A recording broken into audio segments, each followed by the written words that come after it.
وهو عشان القرآن أساسا ذكر فمن كان يتوجه ورسول هذه المسألة نص عليها القرآن أن المريض يجوز له أن يفطر وكذلك المسافر ثم يقضي. فأي مرض مثله مرض السكر، مرض ضغط الدم، مرض الكانسر وغيره، أي مرض يجوز الإفطار بناء على نصيحة الأطباء العدول الثقات، يفطر يوما ويصوم يوما أو يقضي. هذا الله أباح بنص القرآن.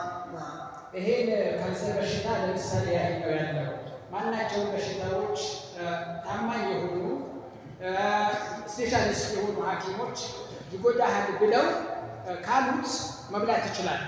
ከዛ ደግሞ ያውቀባ ሲያውቃ በሚችለው ያህል እና በሚፈቀድለት በሚችለው ያህል በሚፈቀደው ያህል ቀዳውን የሚችል ከሆነ ቀስ እያለ ቀዳ ያወጣል ነው የሚሉት።